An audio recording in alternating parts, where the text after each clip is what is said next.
Welcome, and thank you for joining us for today's DealerOn webinar, How to Be Socially Awesome in 2017. My name is Eliana Raggio, and I'll be your moderator today, and today's webinar is being presented by DealerOn. For anyone who isn't familiar with DealerOn, we're an award-winning website development company and digital agency best known for our amazing SEO, the best customer service, and the highest converting website designs in the industry, including the award-winning Chameleon responsive website platform. And hey, we just got back from NADA, where we were awarded the Driving Sales Dealer Satisfaction Award for the top-rated websites for an unprecedented 6 years in a row. We also took home the AWA Award for Best Websites. We are still the only company in the industry that offers a money-back lead guarantee program. You want to know more? Yeah, you do. You can check us out at DealerOn.com. We have a great show in store for you today. We have the one and only Matt Koenig as our presenter today. Matt Koenig is the CEO of KonigCo and Buscador Auto, helping the best car dealers in the world get even better by focusing on generating first-party opportunities and reaching U.S. Hispanic auto buyers. Matt has served in various sales and leadership roles on the retail side of the business for 12 years before becoming sales training director for one of the largest automotive groups in the Midwest. A highly sought-after presenter, Matt is a regular speaker at events like Digital Dealer, Jim Ziegler's Internet Battle Plan, and Sales Management Super Conference because his real-world strategies are proven to help dealers make more money. Matt is also the co-founder of the Rockstar Auto Conference and the author of the books Winners and Losers, and This Book is for You, Stupid. And when he isn't setting the auto industry on fire or making sales tip videos from the road, he can be reached at matt@bdaspanish.com. Matt is also putting together his second Rockstar Auto Conference, the only automotive conference in the country that delivers 100% unique content from every speaker every time. It's like an educational seminar that feels like a rock concert, and each session is designed to help management and sales professionals increase sales when they return to their dealership. This awesome conference is going to be in Dallas, Texas on March 13th, and you should be there. To get more info, go to rockstarautoconference.com. Now, during the presentation, if you have any questions, please use the question feature located on the corner of your screen to submit them. At the end of the presentation, we'll answer those questions of general interest. If we're unable to get to your question live, we're going to try to respond by email later today. Also, don't forget, a link to download a copy of this webinar recording will also be emailed to you later today for your reference. Please feel free to share it with your friends and colleagues. Oh, and guess what? Our good friends at the Rockstar Auto Conference, they're giving away a great prize on today's webinar. Not one, not two, but 3 of you lucky webinar attendees are going to win a free gold ticket to the Rockstar Auto Conference. This includes a Rockstar photo shoot, 12 months of digital access to the Rockstar Auto Conference videos, and a gold level seat at the best damn auto conference in the industry. This prize is valued at $495, and it's a tremendous prize for you and your dealership. You have to be on the live broadcast to score this amazing giveaway, though, so stay tuned, and who knows, you could be the one walking away with this awesome prize today. Also, at the conclusion of this webinar, you're going to get a short survey. It's only 3 questions. We're asking you to please fill it out because we're always looking for quality feedback from our audience. We want your opinion to be heard.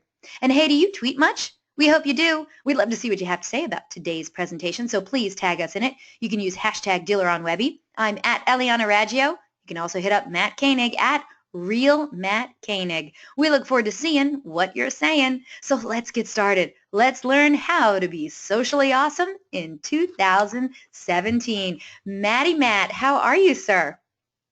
I am amazing. And you know what I also want to say? Thank you so much. Your intros are just so fluid and beautiful and spot on, and then it makes every one of us who's about to present feel like a bumbling fool. No, So thank you that's for not that. true. That's not No. true. But I'm happy you're here because you know what? I don't think I'm socially awesome, so I could use all the pointers I can get. So I see you already have your objective slide up. What are the kinds of things we are going to be learning about today?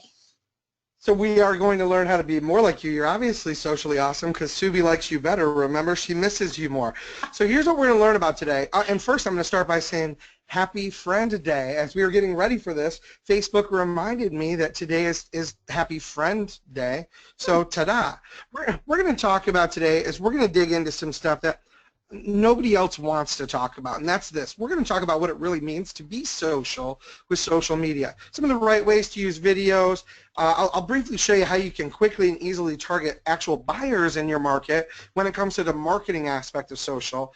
And we're going to learn why it's so important to stop treating people as though they are a statistic, because that's one of the most damaging things going on. So we're going to dig deep into all this fun stuff today, and of course we'll make sure to take a moment to talk about Athlete's Foot later. So let's get this party started, my friends, because one of the things that's so tough is that a lot of times when it comes to social media, we think we're being one way, but what the person on the other end sees is they see these guys, right? Who needs Facebook or Twitter? I'm already following you.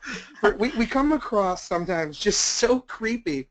And I remember the days when people used to say, hey, just everyone that Facebook suggests should be your friend, make sure you add them, or add everyone in your local area. And try and connect to as many people as possible, because that way the stuff you post will show in their feed. And early on it did. And Facebook made a change to that, not because of only wanting ad revenue, but because people started going, ew, I hate Facebook because I can't get away from the stuff I don't want to see. So we're going to dig in a little deeper on why that's not okay. And as I was looking for great examples, one of the best I found was a funny little video, because here's the thing. Some of the stuff we do on Facebook, if we were to do it in real life, in public, people would think we were weirdos, right? So what I want to do is just take a moment and show people what it would look like if we did Facebook in real life. So turn your speakers on if you can, folks. This is only about 2 minutes. Hey Emma, what's happening? Sorry, who are you? I'm Troy, we're friends. Oh, I recently did a colour with all my friends and you must have made the cut for whatever reason. Sorry. Wait. Seeing my baby with his hat on? Yes. We've been interacting heaps lately. Remember I spent 40 minutes out the front of your house when I was supposed to be at work telling you how good you looked in the bikinis you got in Thailand? That's why you got the cut. Too stalkery. Ugh. Well, don't worry about the front of your house where everyone can see him then. Is there still a way I can come and look without you knowing somehow? First ice cream all over his face. So cute. Hey, you want to be friends? Sorry, who are you? You know Matt Jackson. You're friends with him, and so am I. I'm in the sheep middle class, so I feel like you might want to be friends with me too. Yeah, okay. So what's been going on? Look, mate, if I knew it was going to trigger a bunch of questions, I probably wouldn't have said yes to being friends. I'm going to have to take it back. Sorry. It's not you, I'm just busy. Yeah, no See ya. worries. What? I can still follow you. There's no rules against that. Okay. What's going on here?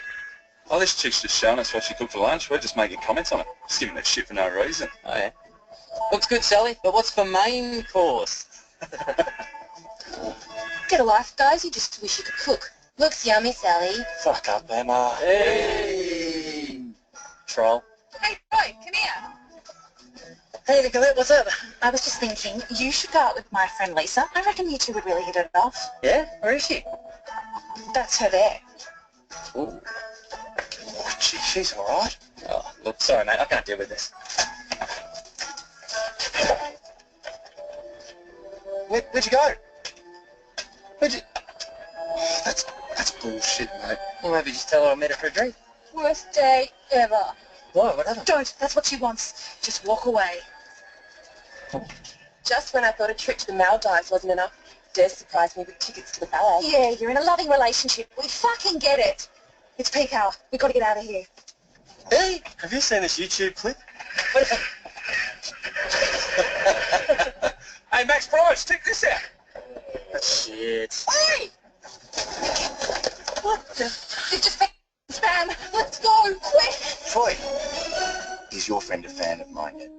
I'm not sure. Hi, it's DJ, professional entertainer.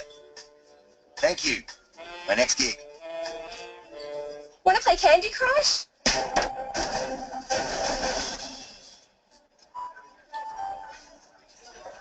Troy? Yeah. Thanks for inviting me out. I'm Lisa. You're Lisa. Sorry, when I first saw you, I thought the other girl was Lisa. No, that's my little sister. When people first see me, they always assume she's me.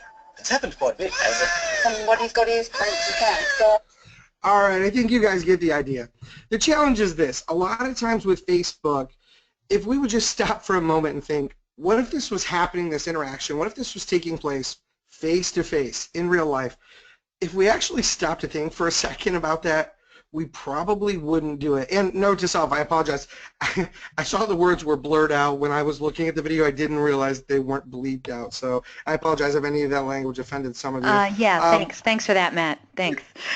Sorry about that. It doesn't offend me, but I'm a little more brash sometimes. But sorry about that. So here's the thing. The challenge is, you know, a lot of those things that we just saw in there, like, well, I can follow you, right? And, you know, the weird thing is, I think the one that stood out most to me was toward the beginning, where the guy's like, oh yeah, no, I'm the one that comments on all of your bathing suit photos. And in the automotive industry, you know, there's some great things going on in a good way, like the Women in Automotive Conference and things like that. And one of the challenges I see a lot of times, and a lot of my female friends will share about, is, oh my God, I had this, you know, this one person comment on this, and they're going through, and every one of my photos from the beach they're liking. A lot of the behavior that you do on Facebook, you wouldn't do in your everyday life, and you shouldn't do it in your everyday life. But for some reason, we've allowed Facebook to become this, and all social media for that, to become this detachment for us, right? So we go, well, it's not real when it's online. And it's funny because I've said that to people before when I've disconnected, maybe because I don't really care for what they do on social media, and then I'll get a phone call or a text and I'm like, what's going on, man? I thought we were friends. And I go, we are. I just don't like what you do online. I don't like the posts you share. I don't like to see them, whatever. And some people have a hard time detaching the two, but there are some instances where things are very real, and people just kind of need to come to grips with that.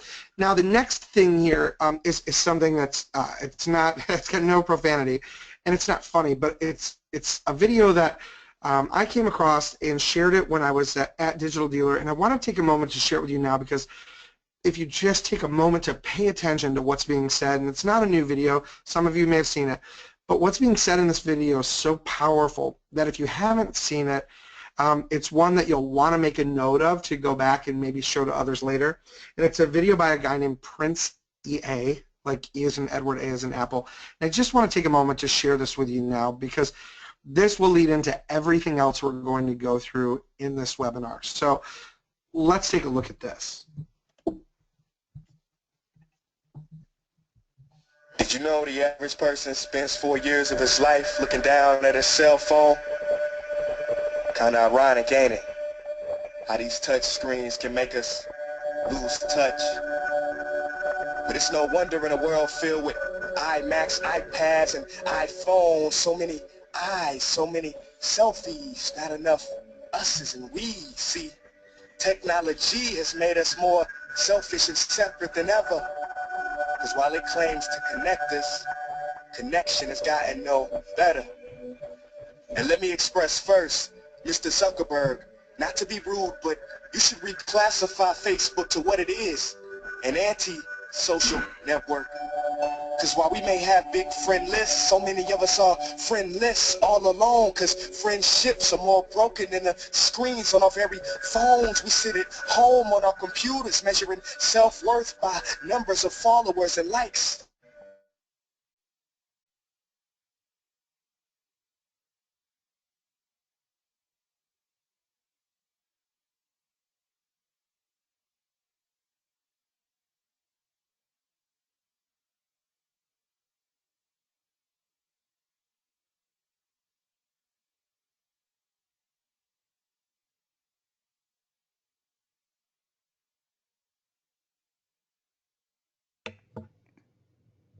This is the generation of media overstimulation. Chats have been reduced to snaps. The news is 140 characters. Videos are 6 seconds at high speed. And you wonder why ADD is on a rise faster than 4G LTE. But get a load of this. Studies show the attention span of the average adult today is 1 second lower than that of a goldfish. So if you're one of the few people or aquatic animals that have yet to click off or close this video, congratulations. Let me finish by saying you do have a choice, yes. But this one, my friends, we cannot autocorrect. We must do it ourselves. Take control or be controlled, make a decision. Me, no longer do I want to spoil a precious moment by recording it with a phone. I'm just going to keep them. I don't want to take a picture of all my meals anymore. I'm just going to eat them. I don't want the new app, the new software, or the new update. And if I want to post an old photo, who says I have to wait until Thursday? I'm so tired of performing in the pageantry of vanity and conforming to this accepted form of digital insanity. Call me crazy, but I imagine a world where we smile when we have low batteries. Because that'll mean we'll be one bar closer to humanity. And there, my friends, is where we're going with this. The last line of that, then we'll be one step closer to humanity. You know, the big thing about social media is when it first came out, especially, you know, I think way back in the days of MySpace. MySpace came out, and cool, we have a digital way to connect with friends. Facebook came out. We have an even better way to connect with friends that at that time wasn't cluttered with ads, and we had a way to connect with that person that we hadn't seen since high school and that family member that moved across the country. And now we can see baby pictures and all these cool things of their family. And it truly was a way to be brought together. And now that's changed. Now, here's the thing. These two videos at the beginning, they paint the perfect picture of the problem that we have today with social media, and that is this. We're treating people like statistics. Let me say that again. We're treating people like statistics. I love this image on the screen, right? It says, I'm not antisocial, I'm selectively social. Now, those that know me know that I go out almost every night of the week here at home in Kalamazoo, Michigan.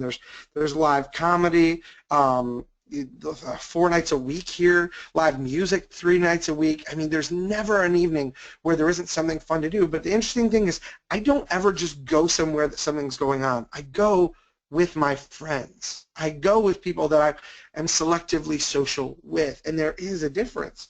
So the big question is this. How do we do social correctly? Well, first and foremost, we need to start treating these online tools and our communication through them like real life. If you wouldn't do something in real life, if you wouldn't say it in real life, please consider not saying it on Facebook. Consider not tweeting it, okay? Now, you're going to want to write this down because this is going to be important later. The number one rule with social media is this. Focus on people, not the stats. Let me say that again. The number one rule with social media is to focus on people, not the stats. And I hope that you wrote that down.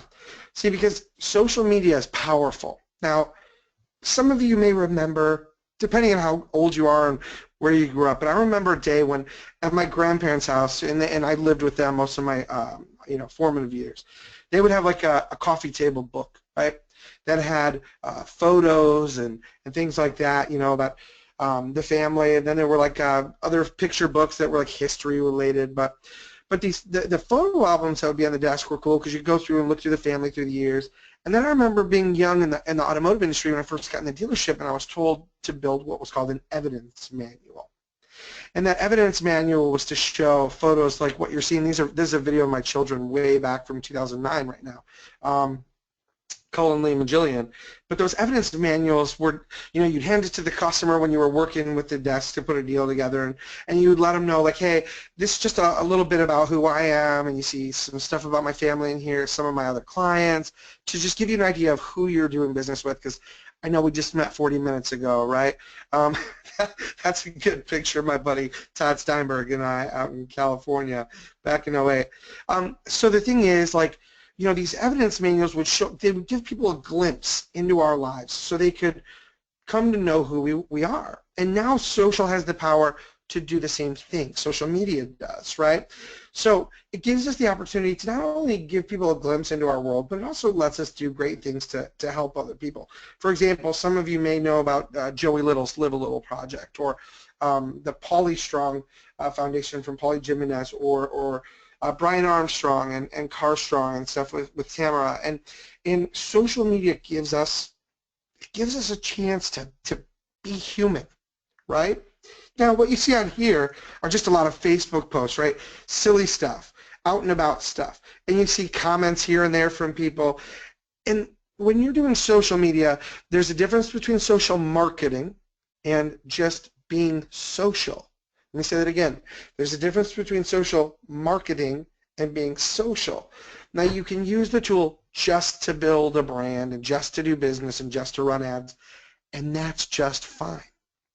But if you want to build relationships with people, if you really want to be social with your social media, the tools alone won't do it. It's that authenticity to show people who you are that's going to, my daughter, that's going to make a difference. Now, that being said, we've got to stop doing one thing. And it's so important. I would love it if you would write this down. We've got to stop chasing likes. See, we're so busy chasing likes, we forget to actually try to do the right things that cause people to truly like us. So many people now today are selling social marketing tools, and what they're really selling is disengagement, but they use these likes as the way to sell. Look at how I took dealership A from 40 likes on their page to 4,000. This is amazing. Look at what we've done for this dealer, and this is why you should pay us, because we can get people to quote unquote like you. And then they tell you to do contests, right? Like, if you're the 500th liker, you get a gas card. Okay, they don't like you. They like free gas. And we have to come to grips with the fact that all this stuff is really just disengagement and snake oil that's not building relationships. It's building a false sense of security and a false sense of hope. And then we don't understand. And then we start thinking that all digital is failing because what we bought from the person who was selling us nothing starts to stink. It's kind of like digital athlete's foot. Ha, Eliana. See, what we're doing is we're investing in stuff that ends up not working, ends up stinking for us. And let me show you exactly why we should stop chasing likes. And I've blurred out this dealer's name and everything, but I do want to say something. That I went back and looked at them last night, and apparently they, thankfully, had a leadership change because their likes didn't change much, but boy, oh boy, did their reviews. And that's a good thing. But I want to show you the screenshot that I took of them only 5 months ago, right? 4,200 likes, but nobody likes them.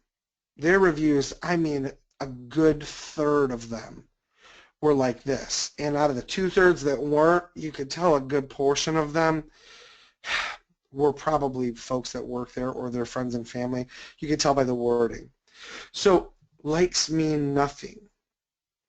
The person on the other end of your social communication means absolutely everything to your dealership.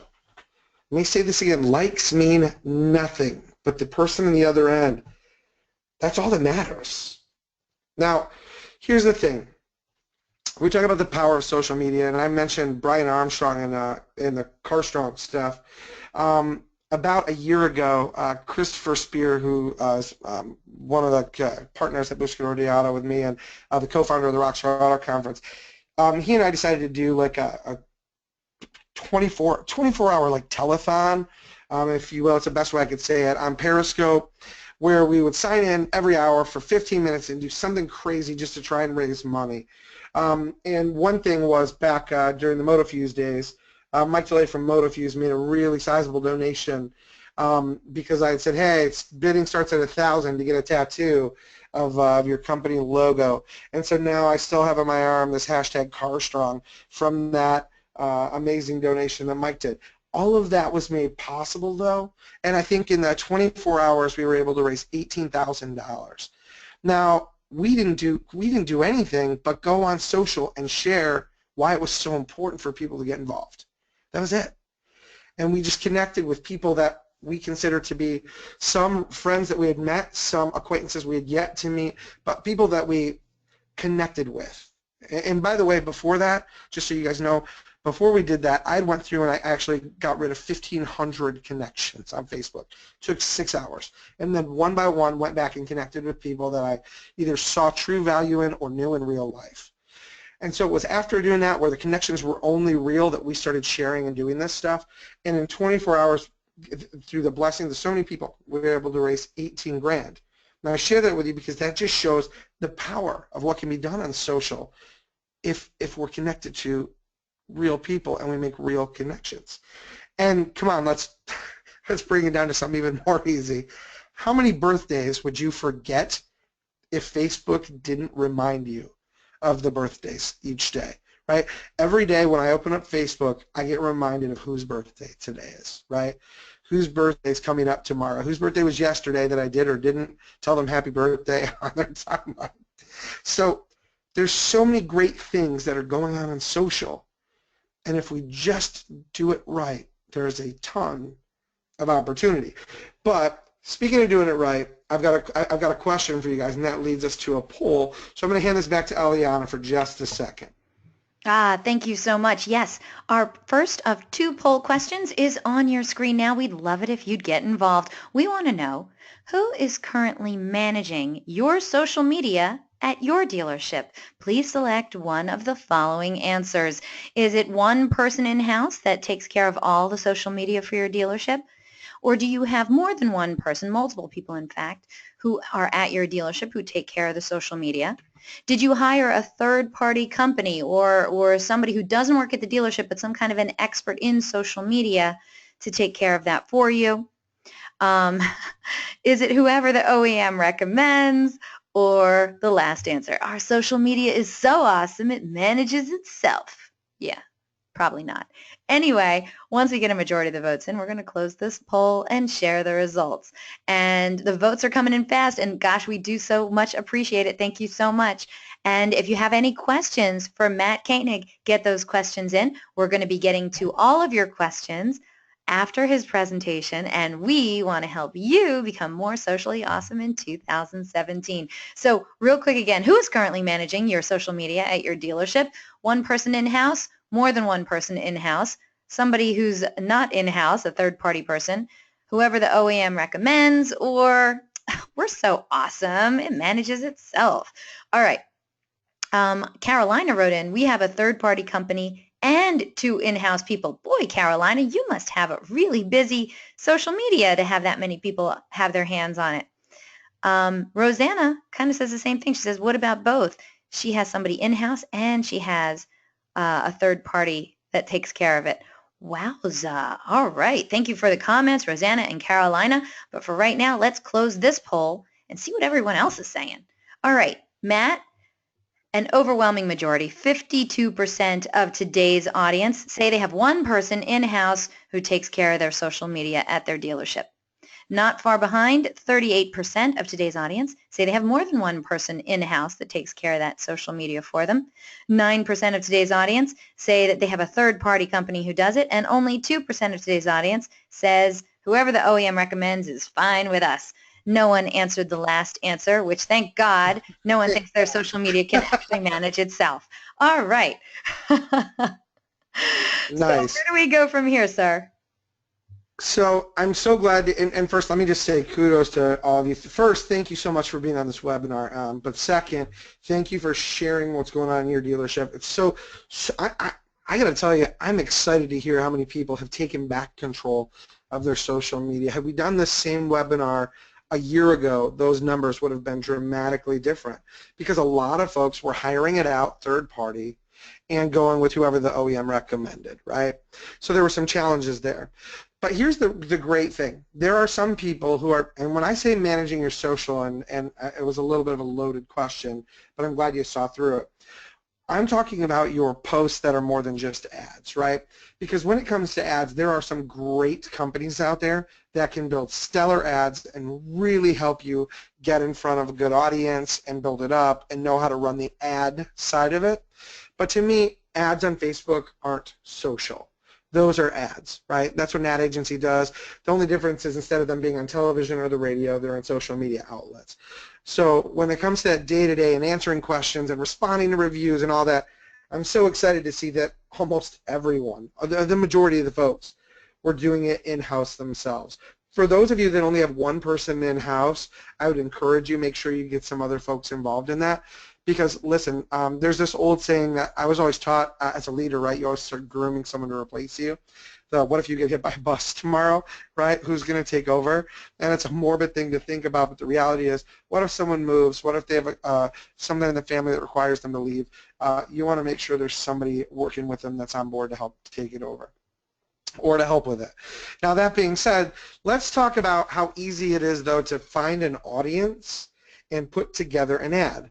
Because here's the reality. A lot of Facebook a long time ago, the way that we got organic views was you get people to like your page, and then of course you would show up in their feed. But according to Trace Leibowitz from Facebook, he and I were speaking together in Denver last year, organic for business pages is all but dead, right?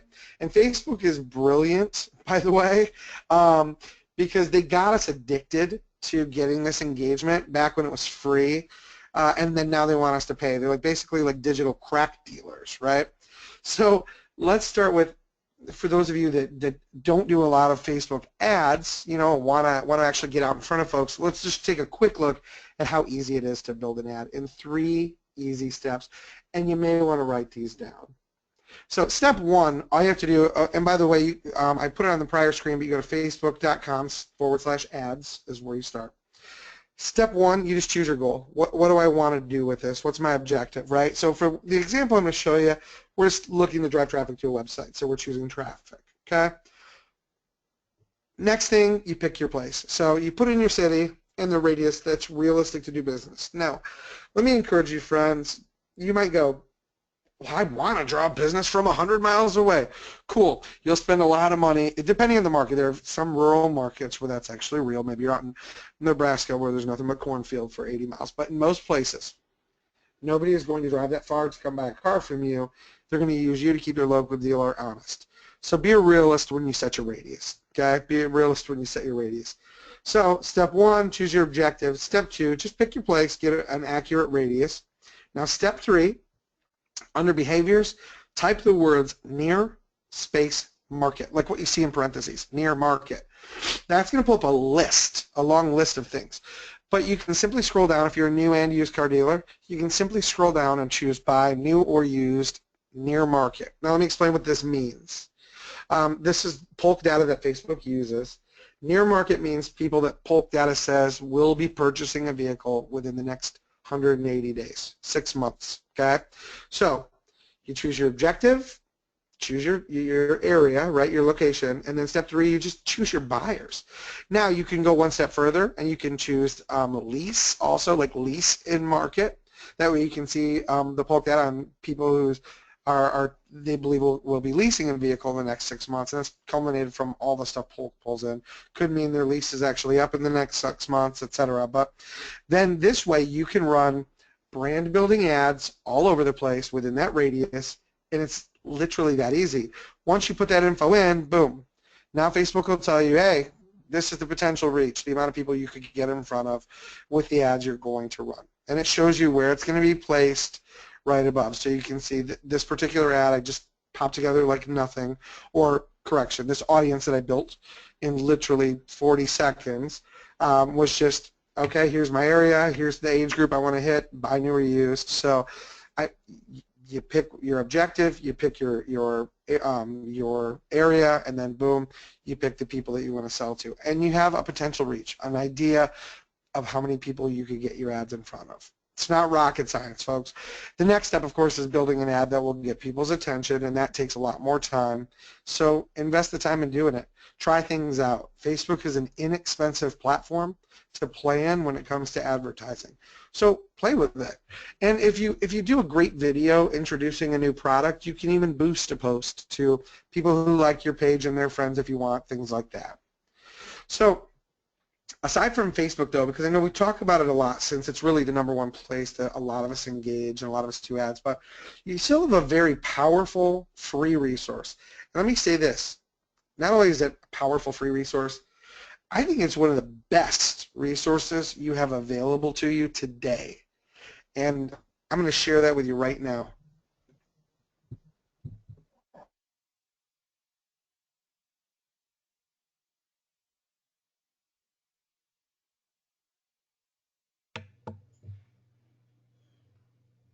Is there audio on this? Because we're not hearing any audio. Although it looks awesome. It looks totally awesome. You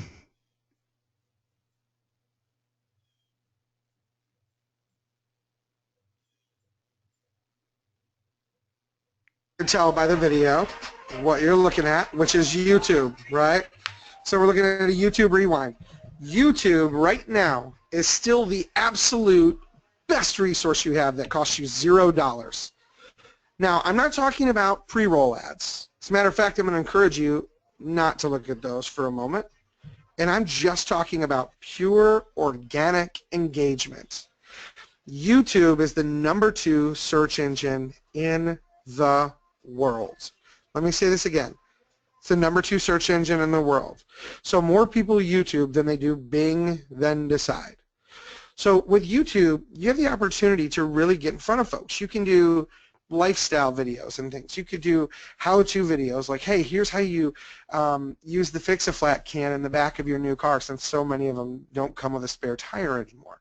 You can be showing people, let's say it's a minivan video, you know, maybe you got a new Honda Odyssey or Chrysler Town & Country or whatever it is, Toyota Sienna, and you could show people, hey, here's how you fold flat the seats if you're doing this, or here's how you flip the back seats out to do tailgating, you know, in case you want to watch those fireworks on the 4th of July. So you could do lifestyle videos. You can use them to do new vehicle launches, you know, when the brand new vehicle comes out. And I like to use this example from an ELR because I bought one and nobody should. I'm just kidding. It's a fun car. But you can do like new vehicle launches. So when a new car comes out, you can do a walk around video and show it. A good friend of ours, Osha Berry, I've seen his video so many times being shared on Facebook actually too, about the new Lincoln Continental, which by the way is a gorgeous, gorgeous car. And I had no idea that it did so much from the back seat. Mind-blowing.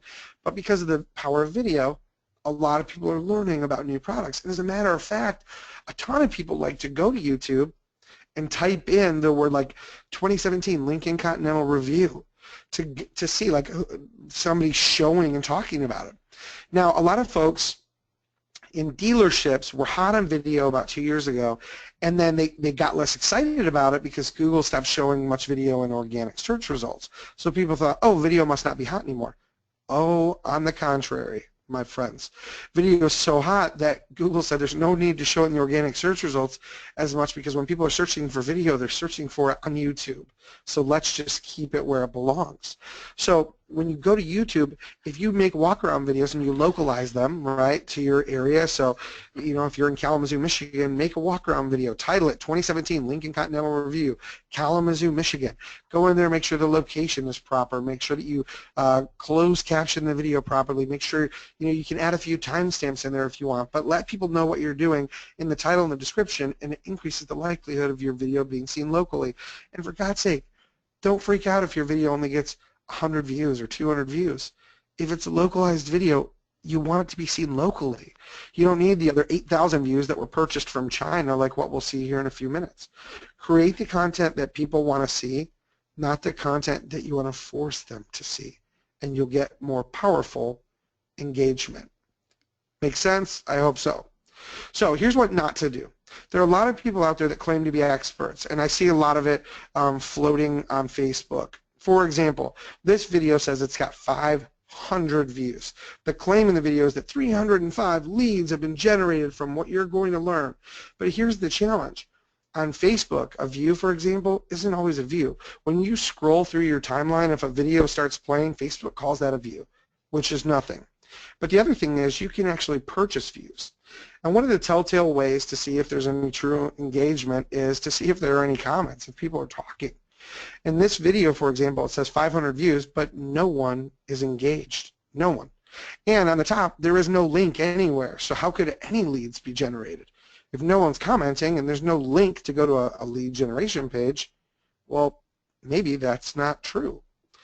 Or what about this? In this one, what I learned from pop star Cyndi Lauper about digital marketing. Well, here's the problem with this. If someone's an expert, they don't do crap like this. I clicked on that link. That link goes to nothing related to Cindy Crawford, number one.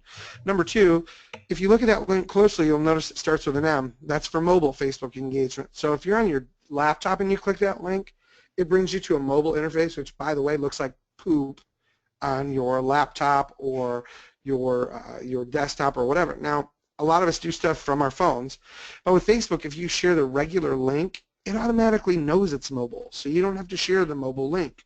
Experts don't do stuff like that.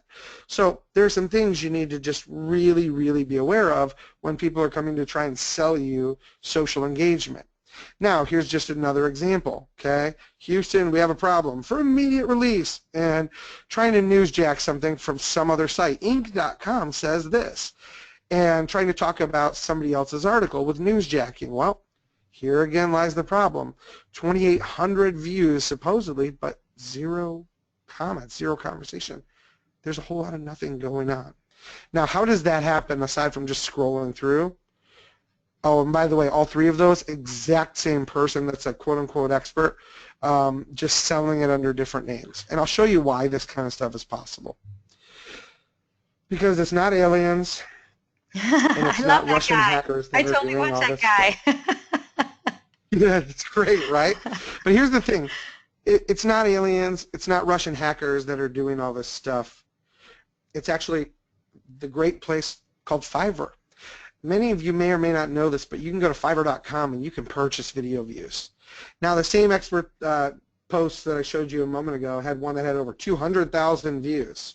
Well, if my math is correct, at $5 for every 10,000, it's only a couple $100 to get that many views. And here's the thing, folks. If a video gets a view, but there's not a real conversation taking place, then it's baloney. It's just baloney sandwiches, okay? And what you saw, like I said, appeared to be from multiple companies, but it's actually from someone who charges dealers to handle their social. And if that's what an expert does, I'd be afraid to see what amateurs are doing out there.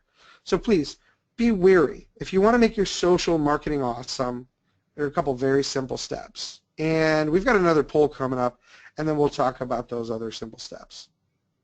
All right, here we go. Last poll question of the day, and we are getting pretty close to the Q&A session, so get your questions in for Matt Koenig. All right, the question on the screen is, which social media platform are you most interested in using this year?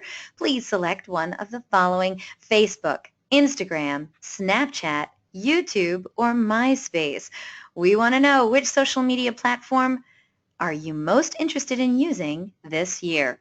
Once we get a majority of the votes in, we're going to close this poll and share those results. We do have a number of great questions that have already come in from the audience, Matt, so I hope you're getting ready and getting settled in for a nice Q&A session with today's audience. And the votes are coming in fast, and what? Oh my goodness, wait till you see these results. That is insane. So we want to know, which social media platform are you most interested in using this year? And by the way, Matt, somebody wanted me to tell you that was not Cindy Crawford. That was not Cindy Crawford. Cindy Lauper. Cindy Lauper. Sorry. I know, and I just totally misread that. And I know it's Cindy Lauper. Girls just want to have fun. Time after time, Cindy Lauper was good. That's great. Yeah, that's great. That definitely is not Cindy Crawford. No, it's not Cindy Lauper. She might look a little different. All right, here we go. But still amazing. Cindy Lauper, we love you. All right, so let's close this poll and share the results. Audience, I want to thank you so much for taking the time to answer our poll questions. It really does help us out. It gives us great insight into what's going on in your dealerships. And I don't know, it's just cool stats we like to share. All right, here we go. Which social media platform are you most interested in using this year? Facebook was the winner at 38%. Not to be outdone, though, Instagram is at 17% of today's audience. 8% of today's audience say Snapchat has their vote. Second place runner-up was 30% for YouTube. And Matt, surprisingly, 6% of today's audience, I think they're pulling my leg, but they say MySpace gets them going. Matt, what do you think? That means I think 6% of the audience wants to go into the music industry. And for those that don't know, Justin Timberlake bought MySpace, so he owns it. So it's really just a music site, and he thought it would take back off for music, and maybe not so much. So here's the thing, but before I go through some of these action items, I really want to share with you guys this. You know, there's a reason I showed you those last 3 posts with the video engagement stuff. And the reason that I showed you that is because this. Right now, you can toss a rock and hit someone who claims to be a social media expert. And going back to our wonderful dictionary roulette word, unfortunately, so many of these folks are like athlete's foot. No matter what you try and do, you just can't get rid of the stink. It keeps coming back over and over again. You see them pop up in a magazine article here. And what a lot of folks don't know is a lot of the publications out there, if you want to get an article, all you have to do is write a check for a couple $1,000, and boom, you got a full-page ad telling everybody why you're the best at what you do. So look at the examples. Ask for references from other dealers. If it's something that's brand new, that they're just trying, listen, there's a whole different animal there where somebody says, here's a brand new product, never been done before, okay, then you got to take a risk every now and then. But if it's, oh yeah, for the last 5 years I've been top, okay, well, cool, give me a couple dealers who can tell me the same.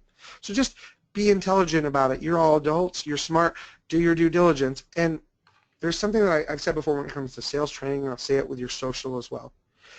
If what your social media expert is telling you to do is self-serving, it's probably not right. If it's something that serves consumers and builds relationships, that should be your #1 focus. So here's something else, and I just want to give a virtual high five to everybody out there for two things. Number one, that about 1 in 3 of you said YouTube's what you want to know more about. YouTube is probably your biggest opportunity this year for brand awareness for your dealership and product awareness. And happy to connect with some of you folks after the webinar to dig deeper on that. We did that for dealers for years where we did new car videos for them, and we ran short on time, so we just couldn't do it anymore, but we're going to be doing that again this year. The other thing I want to high five everyone for is not jumping on the Snapchat bandwagon. I love Gary Vaynerchuk. Gary did an Ask Gary V show for us at the last Rockstar Auto Conference. That was just wonderful. But Snapchat, just like Facebook Live, those are two things that will not sell you cars. Trace from Facebook said, if you're trying to use Facebook Live to sell cars, that's just stupid and a waste of time. 76% of people watch those videos afterwards, but don't do like a commercial. If you want to show somebody how to change a tire, that video lives, great. But don't use it to try and sell. Snapchat, your step goes away, so it's just pointless. Let's not kid ourselves. Facebook even recognizes what Snapchat's good for. That's why with Facebook buying Instagram, they now give you the ability to send pictures and videos that vanish, because Snapchat was invented for people to send little naughty pictures back and forth that would vanish, and that's what Instagram is doing. So keep your focus on the main part of Facebook and YouTube, and you can really build some powerful relationships and get some solid engagement. So action items after this webinar. Number 1, create videos that people want to watch on Facebook and YouTube. Now here's the cool thing. If you put a video, build a video and put it on YouTube, you can upload that video organically to Facebook as well. And let me encourage you to write this down. Do not just share your YouTube link on Facebook. If you want that video to autoplay so it grabs someone's eyeballs when they're scrolling past, upload it directly to Facebook as well, and when you do that, make sure you put the words on the screen that you're saying, right? Keep your videos short, 1.5 minutes, 2 minutes, a couple minutes, whatever it may be on a vehicle, and then make sure you go in and manually add those captions to the video if you're going to make it an ad. That way people can read it if they aren't in a situation where they can turn the sound up.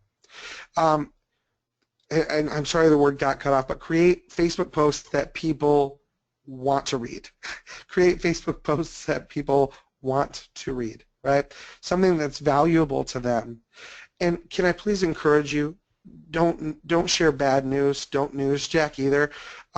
Some experts out there in the field jump on the bandwagon. Something that really was a big turnoff to me, I saw an expert when there were floods down in the Carolinas, I think it was, there was a big flood that happened down there, and a so-called social marketing expert ran an ad. They did it as a boosted post and an ad talking about the flood and something being horrific and basically newsjacked a story, and then they used that to capture people's info so they could then market to them, and that's kind of despicable stuff. So please do everything above board. You know, treat people with kindness and love, and it will help take you so much further with them. When you're using Facebook ads, use them to promote things on your pages. So promote something specific, right? If you're going to run an ad, give the consumer, give that human being on the other end a reason that they should want to engage with that ad. So there's a couple things you can do it just to build brand awareness, right? Hey, we sell French fries. If you like great French fries, look here, right? But have somewhere for them to land where they can take a next step when you're promoting. And last but certainly not least, everything you do on social, whether you're making a video on Facebook, which by the way does not, or on YouTube, it doesn't have to be perfect. You can stumble, it's just like a normal conversation, right? Like what we're having, only you're not able to talk back yet. It's okay to be imperfect, but treat it like you're a person talking to a person, not like you're giving a monologue. You're not Jay Leno. You're just a person talking to a person, okay? Here's a couple resources to help you all get started. I would encourage you to take a screenshot, take a picture with your phone, whatever. But if you go to facebook.com/business, there's some resources there. YouTube Creators has some really wonderful resources. If you want to record YouTube videos from your phone, I didn't put it on there, but you can use the YouTube Capture app. And then you can stop and start as you're recording walk-around videos, stuff like that. And then if you want to connect with me on Facebook, facebook.com/that's Matt. Yes, there's only one T in Matt because the nurse couldn't spell. I was born in South Haven, Michigan. Everyone thinks that's a joke, but it's actually true. Matthew with one T, which, by the way, is phonetically correct. The Bible spells it wrong. Really funny and awesome, and I am totally going to tell everyone I know about that. All right. So at the end of the day, folks, just keep it real, be a person, let people see who you are. And trust me, they'll want to connect more, they'll want to connect deeper. And when you build those relationships, you'll be the person they think of when it is time to make a purchase. And that's all I've got for the presentation part. So, Eliana, I pass it back to you, my friend. Thank you so much, my friend. Okay, audience, if you have questions for the man himself, Matt with one T, Koenig, now's your time. Get those questions in. We would love to help you become more socially awesome in 2017. And we're going to get to those questions in just a moment. Before we do that, I want to bring your attention over to the handout section of the GoToWebinar interface. In there, you will find one awesome handout for you. It is actually Matt Koenig's slide deck. So if you'd like to download that, it's right there and it's ready for you to download. And you can do it up until the very end of this broadcast until we turn it off, right? So you have until then to download that handout. Now, I wish I had like game show music or like a really cool hat or something, but I don't. It's that time. If you missed it at the beginning of the webinar, I announced that our good friends at the Rockstar Auto Conference are giving away a great prize on today's webinar. 3 of you lucky webinar attendees are going to win a free gold ticket to the Rockstar Auto Conference. This includes a Rockstar photo shoot, 12 months of digital access to the Rockstar Auto Conference videos, and a gold level seat at the best damn auto conference in the industry. This prize is valued at $495. It's a tremendous prize for you and your dealership. So get ready, get to your keyboards. First person to write in the correct response is going to be winning an awesome prize today. If you are a vendor, we're going to ask you to kindly sit this out. This prize is, of course, intended for dealership personnel only, but we do thank you for being here. We love having you. Thank you so much. And also, I should say, if you have absolutely no intention of going to the Rockstar Auto Conference, which is going to be in Dallas, Texas, March 13th, then please do not try to win the prize. Leave it for somebody who actually will go. The prize is only for the ticket. You still have to buy a plane ticket and a hotel room. So if you have no desire whatsoever to go, please leave it for somebody who actually does really want to go, because it is a really spectacular conference. All right? All right, good luck, everyone. We got 3 different questions, 3 chances for you to win. Here we go. First question coming at you now. Good luck.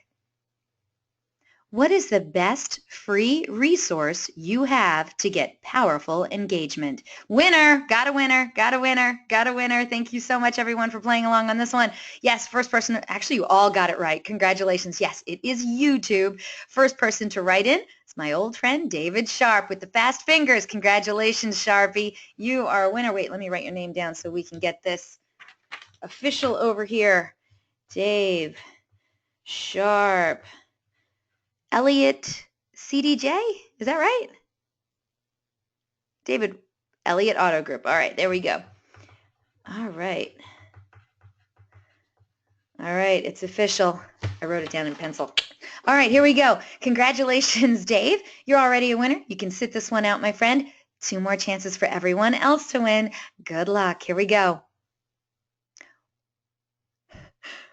What did Matt say was his #1 rule for social media? Oh, that is correct. First person to write in got it right.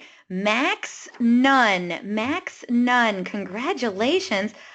I know I've seen your name before, but gosh, I don't remember what dealership you're from. So please help me out. What dealership are you from so I can make it official?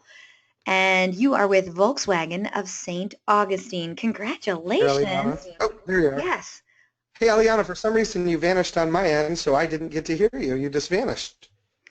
Yeah, that happened a few times actually on today's show where you vanished. So don't leave me now, okay? I'm here. All right, here we go. Max and Dave, congratulations. You guys are already winners. You're going to be hearing from our good friends over at the Rockstar Auto Conference about claiming your ticket. We have one more ticket to give away, though. So here we go, everyone. Last question. And hold on, let me just...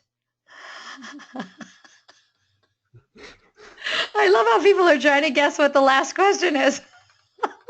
So like firing off answers before it starts. I love it. Totally trying to do it. All right, here we go. Here we go. Good luck. Almost there. Almost there. You almost had it. What are the 3 steps to targeting your Facebook audience? 3. Oh, well, hot damn. She guessed right. That's awesome. Kenitra Egan's, what are you doing over there? She guessed totally right. Look at her. Choose your goal, pick your place, choose your buyers. Kenitra Egan's. Oh, look, she is all ready for this. Auto City in Dallas. Yes, congratulations, Kenitra. You and Max Nunn and David Sharp, you guys are going to have a rockin' good time at the Rockstar Auto Conference in Texas in March. Congratulations. You know what, Yeah. Eliana, we're going to do one more thing because so many folks, it sounded like so many folks really wanted to try and get in on this. I'll tell you what, after the webinar, we'll shoot a code over for you, and anybody that was on this webinar that wants to go to the conference, because DealerOn has been so good to us, we're going to be really good to the attendees, and we're going to give you a code they can use to knock 20% off of any in-person ticket. So I'll give that to you to share at the end. Great. Oh, thank you so much, Matt. Oh, that's great. Rock on. All right. So thank you so much. Congratulations to David Sharp, Max Nunn, and Kenitra Egan's. You guys are all winners, and you guys are almost there. I know you can smell it. Dallas, Texas, March 13th for the Rockstar Auto Conference. You guys are going to have a great time. I hope you post a lot of pictures on social media, hint, hint, and let us know how it was. Now, look, we had 3 great prizes. And Matt is doing this wonderful thing where if you would like to buy a ticket, 20% off. Thank you so much for that, Matt. Very, very generous. Of course, we give away cool prizes every week on the DealerOn webinar. So come on back to another DealerOn webinar. Who knows? That could be the time. That's your lucky day that you would win a cool prize on a DealerOn webinar. For right now, we're going to just congratulate Dave, Max, and Kenitra. And of course, we got to thank our good friends at the Rockstar Auto Conference for their incredible generosity. Okay. Are we ready for questions from the audience, Matt with 1T? I am. Let's do this. All right, here we go. Let me scroll up here. All right, first question comes in from Justin. Justin says, would you consider rewarding employees to get reviews a good idea, whether it be on Yelp, on Google, or even on Facebook? I think that there's a catch-22 in that, but if you do it properly, yes. Here's the thing. When you pay someone to get a review, when you incentivize a review, as long as you make it conditioned on the fact that the employee cannot incentivize the customer to get it. And here's why I say that. You're not allowed to incentivize people to get them to fill out a CSI survey, but people always find ways to do it. I think you hurt yourself when you do that, when you incentivize the consumer. So yes, incentivize the employee, absolutely. Hey, whoever gets the most positive reviews from people, and screenshots it, you win, whatever, great. But I would condition that on letting them know they're not allowed to incentivize the customer to get it because you want genuine reviews. Listen, even a tough review is a good review because then you learn how to make stuff better. So hope that helps. And reward them, by the way, even if the review they get isn't great. Still count it as one of the reviews they got because then you're learning to make it better. All right, all right. Thank you so much. Great question, Justin. Next question comes to you from James. James says, do you recommend friend requesting on Facebook, Instagram, etc. once you sell them a vehicle? I think only if at the dealership when they take delivery, I think you can ask the customer, hey, would it be okay if I connect with you on Facebook? That way, we can let you know when there's other programs and promotions. Mike Davenport does a really good job of connecting with people on Facebook in a way that's not creepy. But here's the reality, Dave. Yes, it's the creepy factor. They buy a car Right? They buy a car once every 3.5 to 4 years, and there's no need for you to be their Facebook friend if you don't actually know them. I would actually recommend you put something in your CRM every 90 days to call them so they hear your voice. You make a real connection instead of just stalking them on Facebook and trying to blast them with crap. But if you feel like you built a good enough connection with them that there's an actual relationship, ask them at the dealership first. Don't just send them a creepy friend request. Great question. Very good question. Fair enough. All right, James, good luck with that. All right, next question. Ooh, I love this name, Juliana. Ooh, I love that.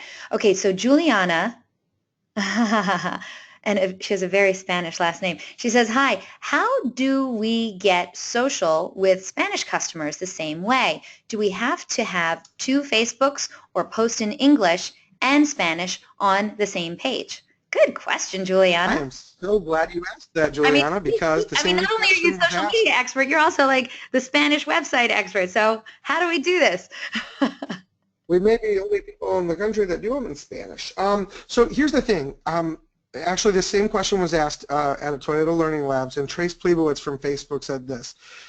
Don't recommend doing two separate pages necessarily because you're using your address, location, stuff. You don't want to goof that up when Google's indexing things.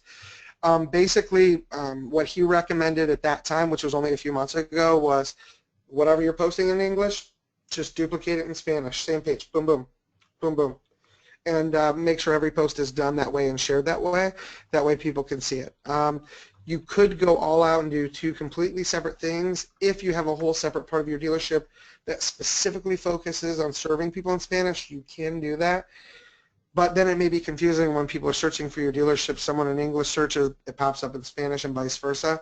Mm-hmm. So right now, until Facebook solves that problem, because there's no real algorithm that specifies, you're best off just duplicating each post in both languages, and do not use Google Translate, which obviously, Juliana, it sounds like you wouldn't do based on your question. But good question, and just make sure every post that you share in English, share in Spanish. All right. Thank you, Juliana. Love it. If you have a follow-up question, we're here for you. Okay. Next question comes in from Kelly. She says, is it bad to select a lot of targets when doing ads? How many targets is too many?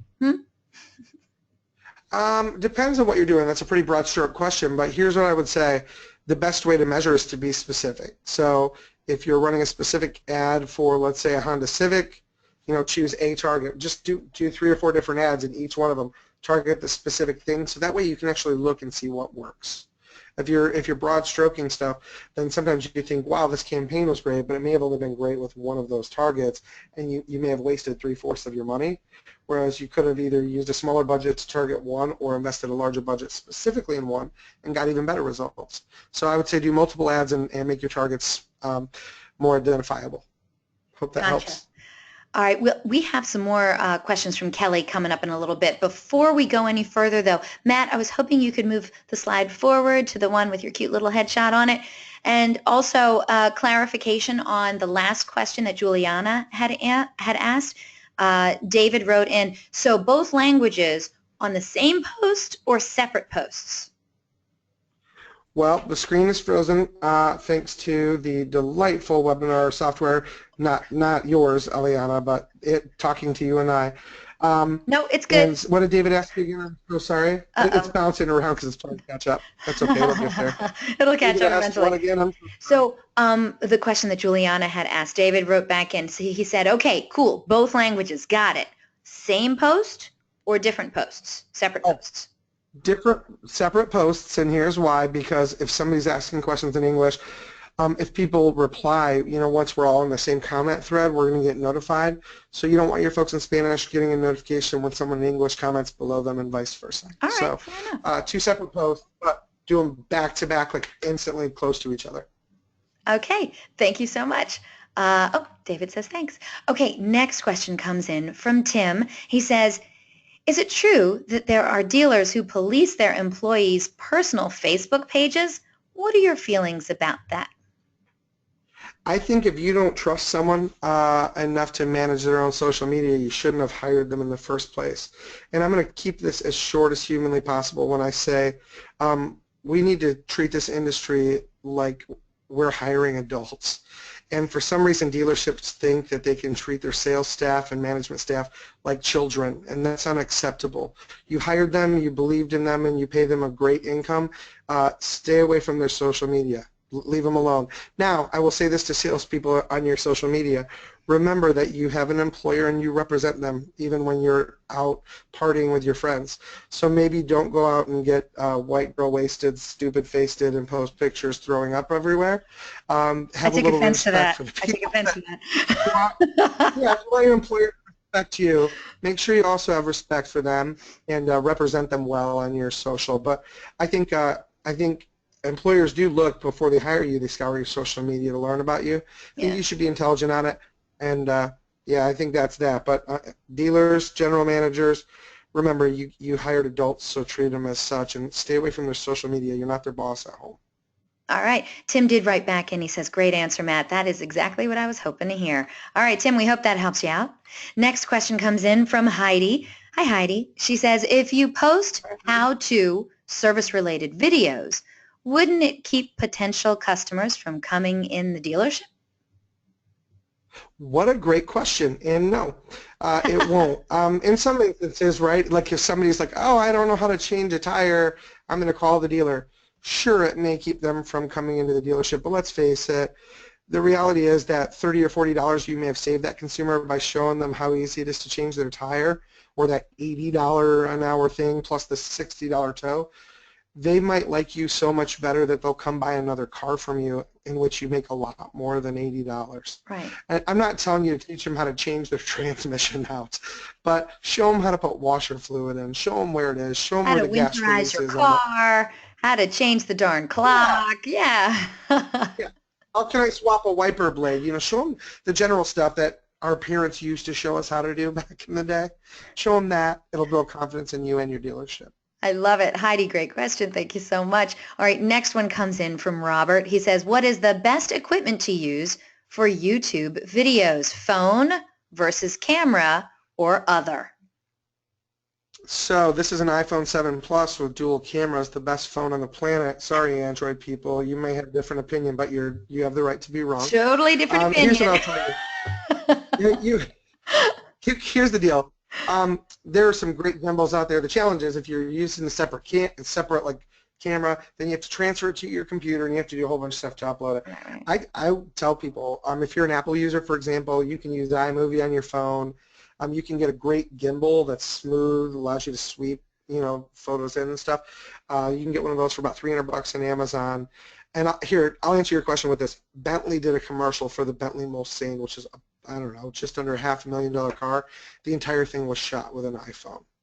That should answer your question. Phones are good enough for it nowadays. They have the same resolution as some of the most expensive cameras you can buy. So there's really not that good of a reason to go out and drop $700, $800, $900 on a camera to do it with. That's my opinion.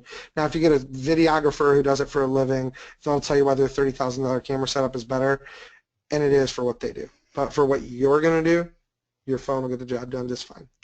All right, Robert, you got a follow-up question? We're here for a few more minutes. Let's keep going. Next question is, from Kelly. I think you answered it after she already sent it in, but we'll just reiterate it again. Kelly says, hey, thoughts on Snapchat for dealers? Oh, yeah.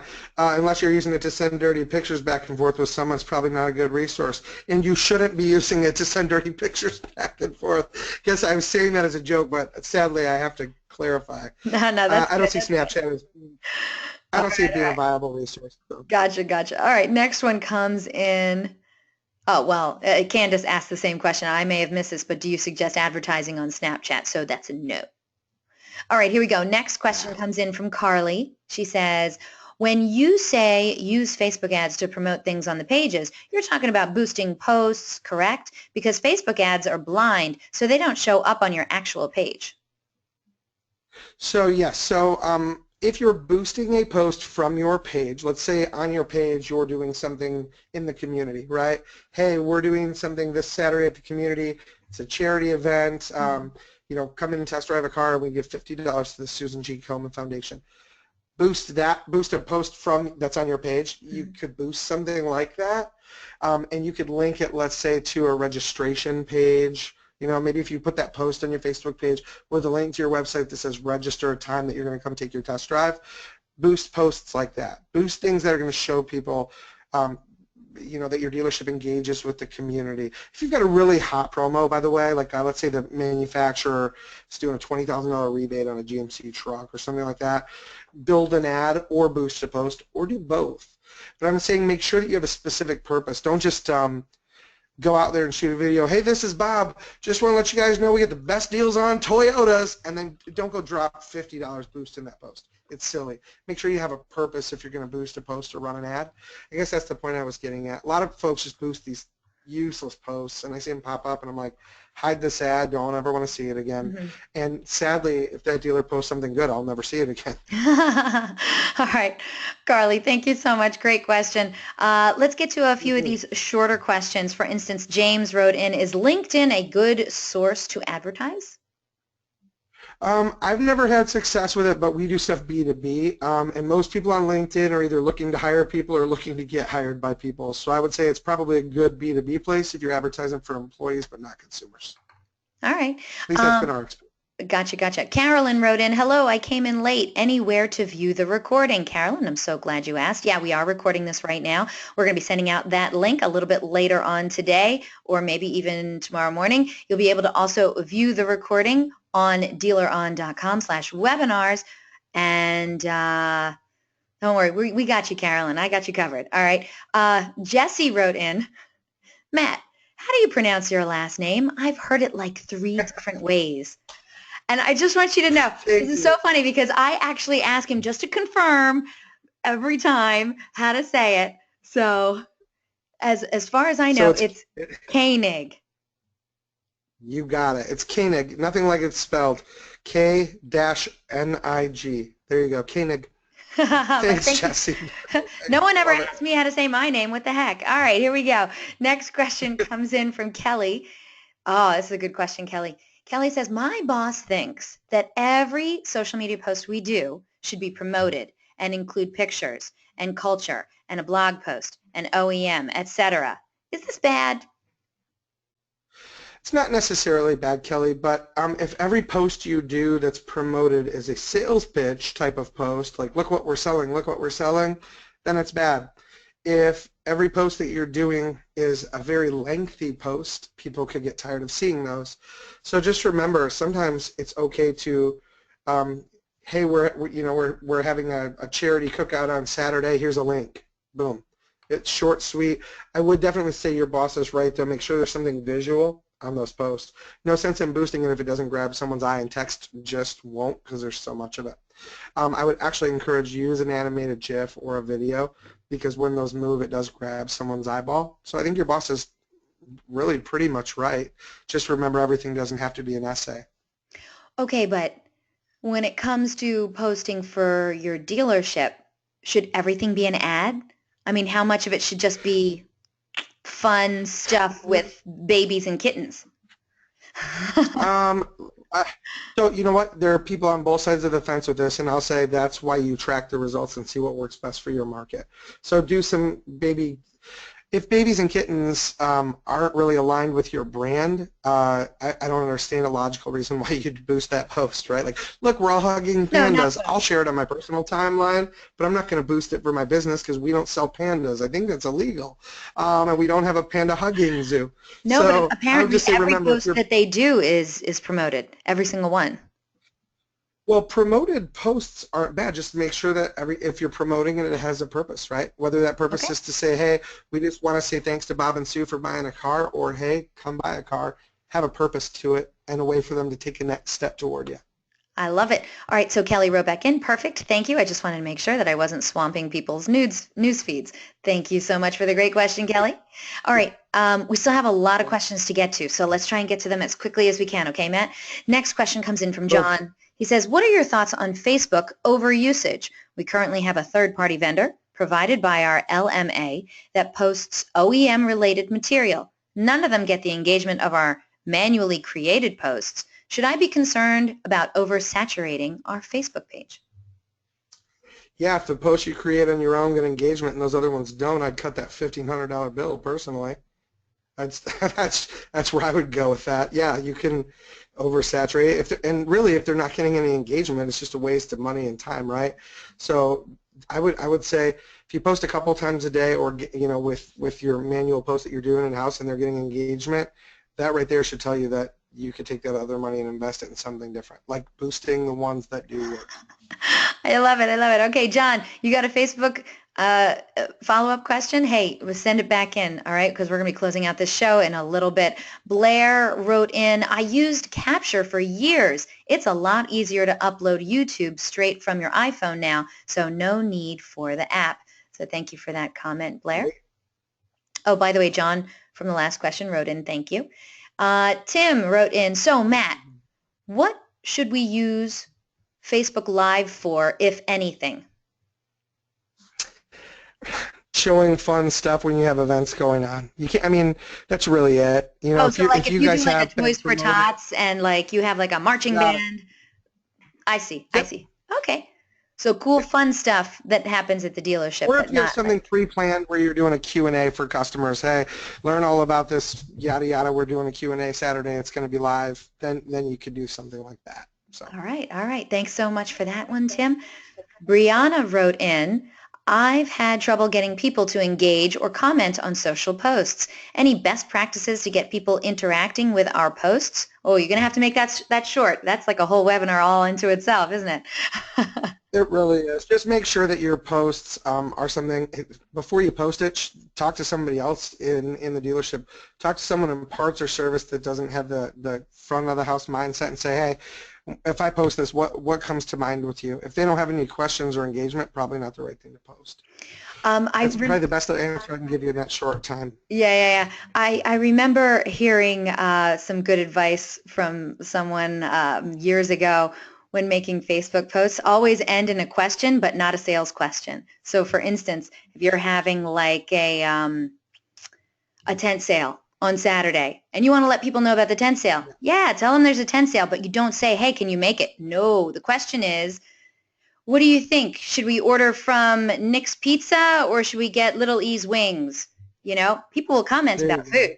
They may not comment whether or not they're going to be there on Saturday, but they will comment about food, and there's your engagement, all right?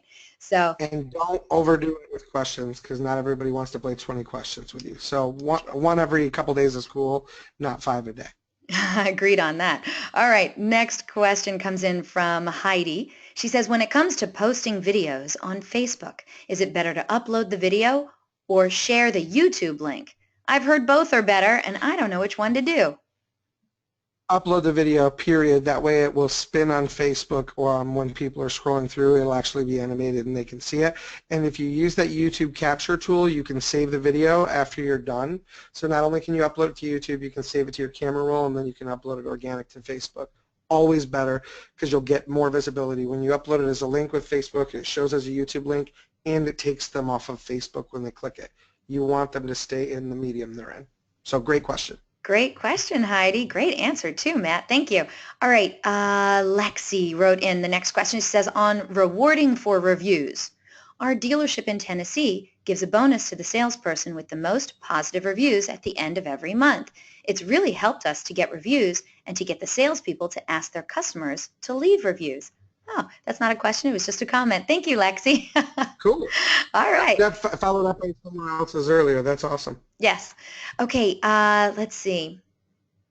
James wrote in, do you recommend a personal Facebook page and a separate business page? I'm assuming James wants to know, for individual salespeople. So here's what I'll tell you. I have both. I have a public figure page that was created for me, but I manage it, and I have a personal one. My friends, like hometown local buddies and stuff, play on my personal one, but really you can't read anything on it if we're not friends. Right. Here's what I'll tell you. You won't typically be able to keep up with both. Trust me on that. So I would just say no, unless even Mike Davenport uses his personal one, and I haven't met anyone in the country as an automotive salesperson that does it better than Mike Davenport. So use your personal one and just tell your friends, hey, if you post a lot of stupid crap on it, we're going to stay friends, but I'm going to boot you from my Facebook. That's what I would recommend. Fair enough. Fair enough. Thank you, James. Next question comes in from Christopher. He says, posts. should we boost non-sales related fun posts as well? We don't want to come off as sell, sell, sell, sell, sell all the time. That's from Christopher. It's a great question. Yeah, I mean, listen, there's nothing wrong with it. If you've got the budget and you want to just post something, you know, with, you know, the guys in the back having a slip and slide behind service, you know, to end the weekend, have at it. Okay, but Show not the like neighborhood that baby you're fun. videos or kitten videos, like something that you did that was fun that's in the dealership, right? Bingo. Make sure if you're going to spend money to boost something, it relates to your dealership somehow. Whether it's the ice bucket challenge that your GM didn't know you were involving them in by dumping a bucket on their head, to you know, freezing someone's door handle, whatever it is, make sure it's related to your dealership when it's funny and silly. That way, at least it keeps your brand top of mind when they see the video. All right. Last couple of questions for you, and then we'll start closing out the show. Juliana, hey Juliana, she wrote back in, she says, isn't it true that YouTube uses a different algorithm to post videos from your phone and place them so they come out to local people? What do you think? So once anyone, here's what I know. Once anyone thinks they can crack the secret sauce to YouTube and Google, they will find out that they're wrong. But they change their algorithms on stuff often, whether it's mobile or desktop, and they're trying to make the results more appropriate for the consumer. So here's the best thing I tell you about YouTube, as well as Google. Stop making videos to try and please YouTube or Google and find their algorithm. Start making videos that are, if you make them locally focused, you talk about your local area and you show things local, you'll notice more visibility locally. It's the best thing I could say. They scan pictures to look for copyright stuff, and a video is 60 pictures per second or 30 pictures per second, which means YouTube is scanning those. They're also scanning the audio to look for copyright, which means it can hear the words and phrases you use. So the more local you keep the visuals and the audio, better chance of it showing up local, whether you're posting from your phone or your desktop. Focus on the makes people, sense. not the stats. I got it. All right, Juliana, another great question from you. Thank you. Also, Lisa wrote in about the last question. She says, we posted about our #1 Gonzaga men's basketball, and we got great response. Heck yeah. All right, next. Yeah. Last question comes in from James. He says, with the emergence of YouTube, what is the best way to get followers? Great question. The best way to get followers is to make videos people give a crap about. So that's why I say make lifestyle videos, right? Make stuff like, here's how this van will work well with your family on a road trip. Here's how you check your washer fluid. Make a ton. You've got no less than 5 or 6 how-to videos you can make for every vehicle you have in stock on the new car or used car lot. So make a ton of those imperfect yet informative videos, load your page, and then there we go with Facebook. Share posts on Facebook and boost them and run ads telling people our YouTube channel is loaded with how-to videos that'll save you time and money. Become a subscriber and then put the link. That's the link to subscribe to your YouTube channel. That's how you get followers. Give them content that matters, then spend the money to advertise that it exists. I mean, that sounds like your Great next. question. That sounds like your next webinar topic. I don't know, maybe. Who knows, right? I'll tell you what, though, we do have a couple more people who wrote in. David wrote in, great webinar, Eliana and Matt, and I'm not just saying that because I won today. And Tim also wrote in, great job, Matt. You are a rock star. Well, I can't argue with that. Matt, thanks, brother. Matt Koenig, I love webinaring with you. Please don't make it be too long before we do this again. Thank you so much for being here. You always give great webinar. Thank you, sir. Thank you for having me on, and thank you everybody that tuned in. Really appreciate every one of you. Fantastic presentation. Of course, I want to remind the audience, we're going to be sending you a link to download a copy of this webinar recording. It's going to be sent out later today, possibly even tomorrow morning. What we need you to do, share it with your friends and family. It was a good one, wasn't it? You'll also be able to find it posted online at dealeron.com/webinar within 24 hours. And from there, you can also see our past webinars and register for our upcoming webinars too. Hey, and at the conclusion of this webinar in just another minute, you're going to get a short survey. Fill it out. We would love it if you could fill this out because you know what? We want to know what you thought of today's presentation. I thought it was great, but no one cares what I think. I want to know what you thought. It's only 3 questions. Please fill it out. We'd really appreciate it. And Matt is putting together his second Rockstar Auto Conference. It's the only automotive conference in the country that delivers 100% unique content from every speaker every time. It's an educational seminar that feels like a rock concert, and each session is designed to help management and sales professionals increase sales when they get back to their dealership. This awesome conference is going to be in Dallas, Texas, March 13th. You should be there, let me tell you. So to get more information, check out rockstarautoconference.com. And invitations will be going out tomorrow for our next DealerOn webinar. We're continuing the social media string with 5 mistakes you are making on Instagram and how to fix them. No one likes to make mistakes. And in social media, you know what? Those mistakes are either embarrassing or they're kind of expensive as well. So to help you avoid any missteps on the popular photo sharing site Instagram, we've asked social media maven Kate Frost to show you 5 mistakes you're making on Instagram and how to fix them. Kate is an undisputed Instagram expert. She spent years unlocking the secrets and shortcuts of Instagram, and using that knowledge, she then successfully grew the brand exposure and sales of many national and international companies. Now she's ready to share the 5 common mistakes dealers are making on Instagram and easy ways to fix them.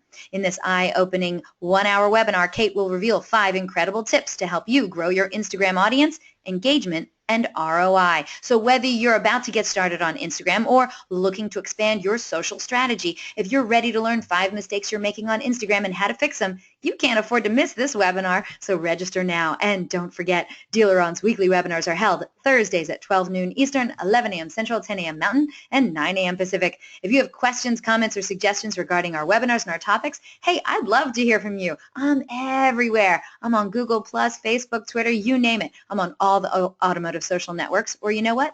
You can just email me directly at eliana@dealeron.com. Thank you all so very much for spending this time with us today, and I hope to see you all on another webinar in our continuing education series. Take care.